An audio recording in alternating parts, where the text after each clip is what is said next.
Catecismo da Igreja Católica. Prólogo. Do número 1 a 25. Pai, é esta a vida eterna: que te conheçam a ti, único Deus verdadeiro, e aquele que enviaste, Jesus Cristo. João 17:3. Deus, nosso Salvador, quer que todos os homens se salvem e cheguem ao conhecimento da verdade. 1 Timóteo 2:3-4. Não existe debaixo do céu outro nome dado aos homens pelo qual possamos ser salvos. Atos dos Apóstolos 4:12, senão o nome de Jesus. 1. A vida do homem: conhecer e amar a Deus. Do número 1 a 3. Deus, infinitamente perfeito e bem-aventurado em si mesmo, no desígnio de pura bondade, criou livremente o homem para o tornar participante da sua vida bem-aventurada. Por isso, sempre e em toda a parte, ele está próximo do homem. Chama-o e ajuda-o a procurá-lo, a conhecê-lo e a amá-lo com todas as suas forças. Convoca todos os homens, dispersos pelo pecado, para a unidade da sua família, que é a Igreja. Para tal, enviou o seu Filho como Redentor e Salvador na plenitude dos tempos. Nele e por ele, chama os homens a tornarem-se, no Espírito Santo, seus filhos adotivos e, portanto, herdeiros da sua vida bem-aventurada. Para que este convite se fizesse ouvir por toda a terra, Cristo enviou os apóstolos que escolhera, dando-lhes o mandato de anunciar o Evangelho. Ide, pois, fazei discípulos de todas as nações, batizando-os em nome do Pai e do Filho e do Espírito Santo, ensinando-os a cumprirem tudo quanto vos prescrevi. E eis que eu estou convosco todos os dias até o fim do mundo. Mateus 28:19-20. Fortalecidos por esta missão, os apóstolos partiram a pregar por toda a parte, e o Senhor cooperava com eles, confirmando a palavra com os sinais que a acompanhavam. Marcos 16:20. Aqueles que, com a ajuda de Deus, aceitaram o convite de Cristo e livremente lhe responderam, foram por sua vez impelidos, pelo amor do mesmo Cristo, a anunciar por toda a parte a boa nova. Este tesouro, recebido dos apóstolos, foi fielmente guardado pelos seus sucessores.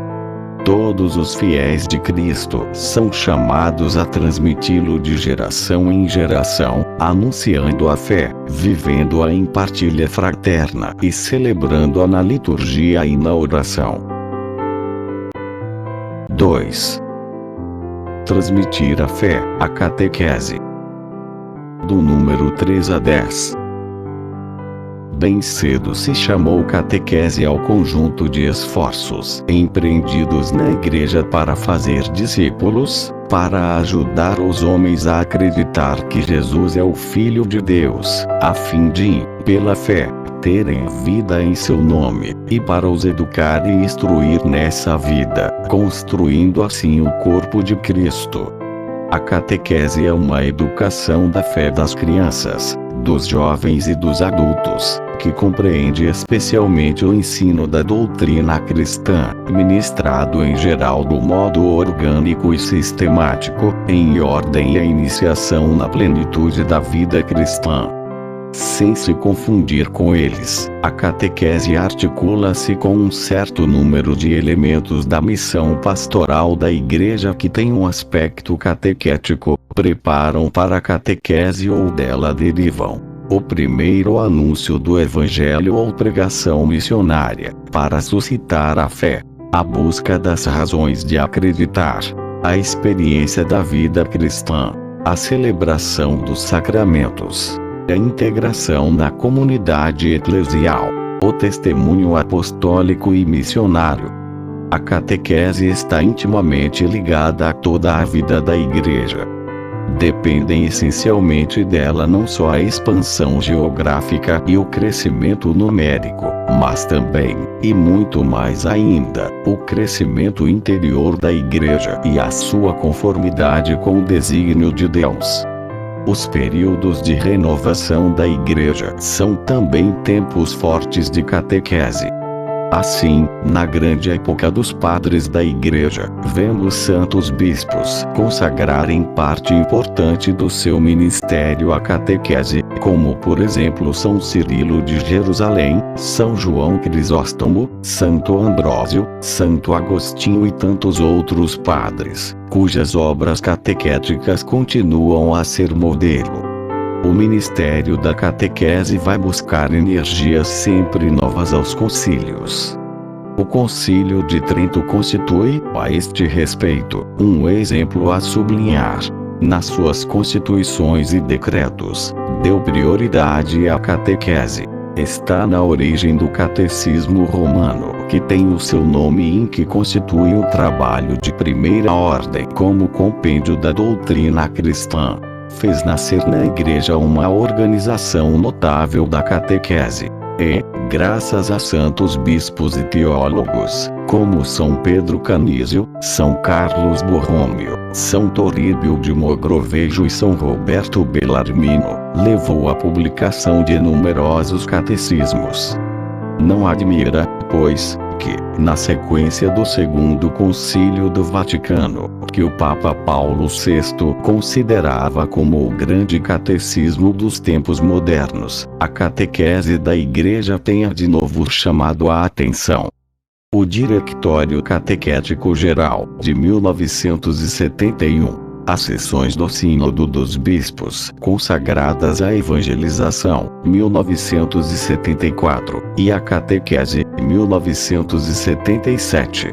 E as exortações apostólicas correspondentes, Evangelii Nuntiandi, 1975, e Catechese Tradendae, 1979, são disso bom testemunho. A Assembleia Extraordinária do Sínodo dos Bispos de 1985 pediu que seja redigido um catecismo ou compêndio de toda a doutrina católica, tanto no tocante à fé como no que respeita à moral. O Santo Padre João Paulo II fechou este voto do Sínodo dos Bispos. Reconheceu que tal desejo corresponde inteiramente a uma verdadeira necessidade da Igreja Universal e das igrejas particulares. E pôs todo o seu empenho que se concretizasse este desejo dos padres sinodais. 3. Finalidade e destinatários deste catecismo. Do número 11 a 12. A finalidade deste catecismo é apresentar uma exposição orgânica e sintética dos conteúdos essenciais e fundamentais da doutrina católica, tanto sobre a fé como sobre a moral, à luz do Segundo Concílio do Vaticano e do conjunto da tradição da Igreja. As suas fontes principais são a Sagrada Escritura, os Santos Padres, a liturgia e o magistério da Igreja. E destina-se a servir como ponto de referência aos catecismos ou compêndios a publicar nos diversos países. Este catecismo destina-se principalmente aos responsáveis pela catequese, que são em primeiro lugar os bispos, enquanto doutores da fé e pastores da Igreja. É-lhes oferecido como instrumento para o desempenho da sua missão de ensinar o povo de Deus. E, através dos bispos, dirige-se aos redatores de catecismos, aos sacerdotes e aos catequistas. Será também uma leitura útil para todos os outros fiéis cristãos. 4. Estrutura deste catecismo. Do número 13 a 25. O plano deste catecismo inspira-se na grande tradição dos catecismos, que articulam a catequese em torno de 4 pilares: a profissão da fé batismal, símbolo, os sacramentos da fé, a vida da fé, mandamentos, e a oração do crente, o Pai Nosso. Primeira parte, a profissão da fé. Número 14. Aqueles que, pela fé e pelo batismo, pertencem a Cristo, devem confessar a sua fé baptismal diante dos homens. 9. Por isso, o catecismo começa por expor em que consiste a revelação, pela qual Deus se dirige e se dá ao homem, e a fé pela qual o homem responde a Deus. Primeira secção. O símbolo da fé resume os dons que Deus faz ao homem, como o autor de todo bem, redentor e santificador, e articula-os em volta dos 3 capítulos do nosso batismo: a fé num só Deus, o Pai Todo-Poderoso, Criador, e o seu Filho Jesus Cristo, nosso Senhor e Salvador, e o Espírito Santo, na Santa Igreja. Segunda secção. Segunda parte. Os sacramentos da fé. Número 15. A segunda parte do catecismo expõe como a salvação de Deus, realizada uma vez por todas por Jesus Cristo e pelo Espírito Santo, se toma presente nas ações sagradas da liturgia da Igreja. Primeira secção, e em especial nos 7 sacramentos. Segunda secção. Terceira parte, a vida da fé. Número 16. A terceira parte do catecismo apresenta o fim último do homem, criado à imagem de Deus, a bem-aventurança e os caminhos para ela chegar. Um comportamento reto e livre, com a ajuda da lei de Deus e da sua graça. Primeira secção. Um comportamento que realize o duplo mandamento da caridade, explicitado nos 10 mandamentos de Deus. Segunda secção. Quarta parte, a oração na vida da fé. Número 17. A última parte do catecismo trata do sentido e da importância da oração na vida dos crentes. Primeira secção, terminando com um breve comentário aos 7 pedidos da oração do Senhor. Segunda secção. De facto, nesses 7 pedidos encontramos a suma dos bens que devemos esperar e que o nosso Pai dos céus nos quer dar. 5. Indicações práticas para o uso deste catecismo. Do número 18 a 22. Este catecismo foi concebido como uma exposição orgânica de toda a fé católica. Deve, portanto, ser lido como um todo. Numerosas notas remissivas à margem do texto, números impressos em tipos menores, remetendo para outros parágrafos, que tratam do mesmo assunto, e o índice analítico no fim do volume, permitem encarar cada tema na sua ligação com o conjunto da fé. Muitas vezes, os textos da Sagrada Escritura não são citados literalmente, mas com a simples indicação da referência, por meio de um CF, feita em nota. Para uma inteligência aprofundada desses passos, convém recorrer aos próprios textos. Tais referências bíblicas são um instrumento de trabalho para a catequese. Quando, em certas passagens, se emprega a letra miúda, isso quer dizer que se trata de anotações de tipo histórico ou apologético, ou de exposições doutrinais complementares. As citações, em letra miúda, de fontes patrísticas, litúrgicas, do magistério ou da hagiografia, destinam-se a enriquecer a exposição doutrinal. Frequentemente, esses textos foram escolhidos a pensar no emprego diretamente catequético. No fim de cada unidade temática, uma série de textos breves resume, em fórmulas escolhidas, o essencial do ensinamento. Estes resumindo têm por fim, dar à catequese local sugestões de fórmulas sintéticas e fáceis de decorar. 6. Adaptações necessárias. Do número 23 a 25. A tônica deste catecismo incide sobre a exposição doutrinal. Com efeito, a sua intenção é ajudar a aprofundar o conhecimento da fé. Todo ele se orienta no sentido do amadurecimento da mesma fé, do seu enraizamento na vida e da sua irradiação no testemunho.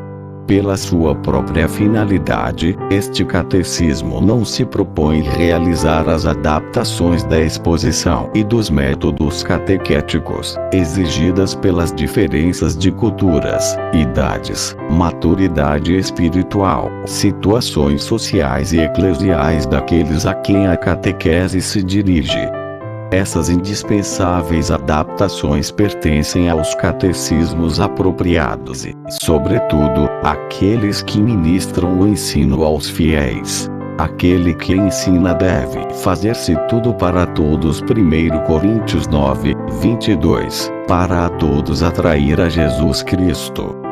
Sobretudo, não julgue que lhe está confiada apenas uma categoria de almas e que, portanto, lhe incumbe o trabalho de ensinar e formar de modo idêntico, na verdadeira piedade, todos os fiéis, usando sempre um só e mesmo método. Atendendo a que, em Cristo Jesus, uns são como crianças recém-nascidas, outros como adolescentes e finalmente, já são efetivamente adultos. É necessário que pondere com toda a diligência quais são os que precisam de leite e quais os que carecem de um alimento mais sólido. Isto mesmo testemunhava de si próprio o apóstolo. Os que são chamados ao ministério da pregação devem, ao transmitir o ensino dos mistérios da fé e das normas dos costumes, adaptar as suas palavras à mentalidade e à inteligência dos seus ouvintes. Acima de tudo, a caridade.